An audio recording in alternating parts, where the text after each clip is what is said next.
আসসালামু আলাইকুম প্রিয় দেশবাসী, যে যেখান থেকে দেখছেন এবং শুনছেন আমার ভিডিওটা ফলো এবং সাবস্ক্রাইব করুন, পাশাপাশি শেয়ার করুন। আমি কিছু বললেই আমার দোষ হয়, এই কারণে আমি বেশি কিছু বলতে চাই না, আবার না বললেও পারি।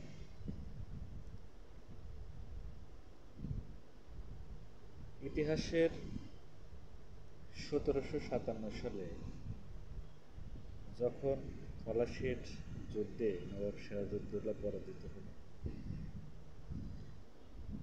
তারপর থেকে বাংলাদেশ বাংলাদেশের আজ পর্যন্ত প্রত্যেকটি মানুষ নির্ভেজাল সৎ, প্রত্যেকজন মানুষ খুব সৎ, কিন্তু কতক্ষণ পর্যন্ত তারা সৎ? পজিশন পাওয়ার আগ পর্যন্ত। আমি মনে হয় আপনাদের বুঝাতে পারি। আমি এখন ছোট্ট একটা চাকরি করি, পজিশন পাওয়ার আগ পর্যন্ত আমি সৎ থাকবো, তারপরে আমার চেহারা কাটবে। কিভাবে আসেন ব্যাখ্যা করি।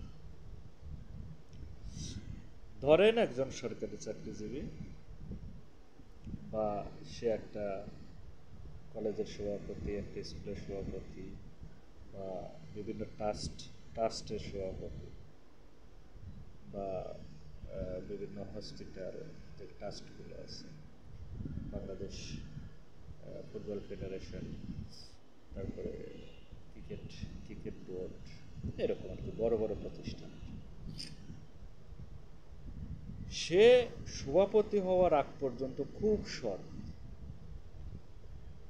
হ্যাঁ, টাকা এটা হচ্ছে, টাকা ও মারে খাচ্ছে, এ টাকা এভাবে ব্যবহার করলেও হতো, না করলেও হতো। কিন্তু যেই দেখবেন সে পদ পেয়েছে, অমনি এমন ঝাড় দিবে পুরা দেশকে নাড়া। ফারুক সাহেব সেম কেস, 120 কোটি টাকা, কোনো নিউজে দেখাচ্ছে 240 কোটি টাকা সরাই ফেলছে। আহারে জাতি! আমরা বাঙালি, অ্যাজ এ বাঙালি হিসেবে পদ পজিশন পাওয়ার আগ পর্যন্ত ভালো থাকি, পজিশন পালেই আমরা চোর। আমার খুব কষ্ট হয় এই বাংলাদেশের সবচেয়ে বড় বড় শিক্ষিত লোক চোর। বালিশকাণ্ডে ওখানে কেউ শ্রমিক চোর নাই, সব ইঞ্জিনিয়ার, বড় বড় দেশ থেকে পিএইচডি করে নিয়েছে। বর্তমানে ক্রিকেট বোর্ডে কেউ রিক্সা চালক নয়, সব বড় বড় ডিগ্রিধারী এডুকেটেড পারসন।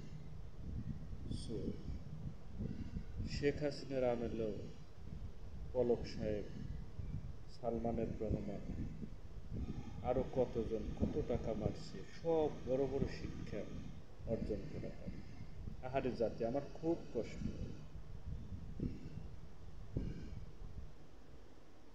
ছোট ছোট চোর ছোট ছোট চুরি করে, তাদের শাস্তি হয় ভয়ঙ্কর।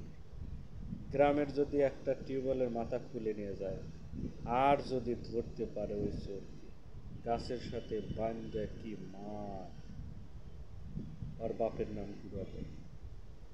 গরু চুরি করে কয় লাখ টাকা, 1 লাখ টাকা, 2 লাখ টাকা, ধরা পড়লে ওরে বাইরে কি মারটা মার।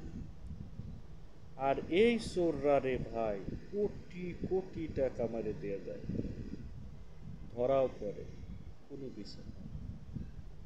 শাসন ব্যবস্থা এত খারাপ আমাদের দেশে।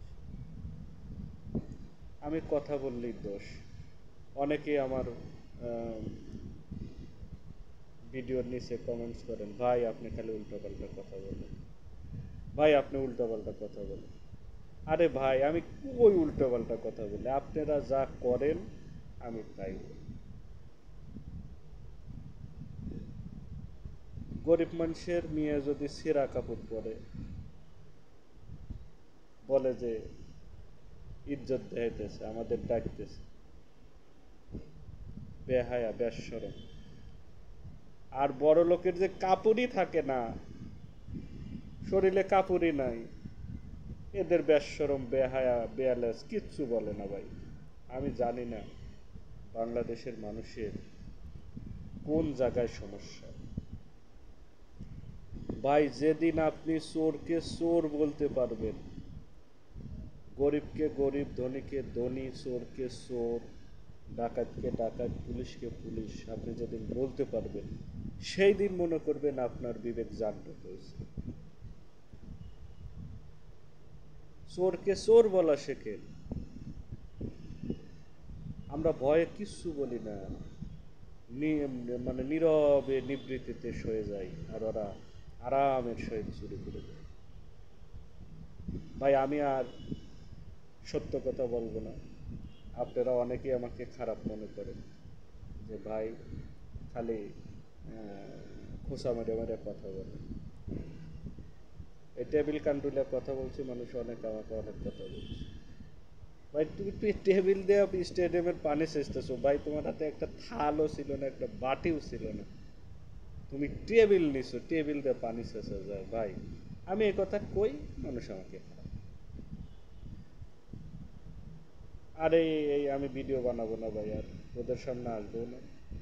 তোমরা ভাই শেয়ার করো, ফলো করো, মানুষ আমাকে গালাগালি। আমি সত্যি কথা বলি। ভালো থাকেন, সুস্থ থাকেন, আল্লাহ হাফেজ।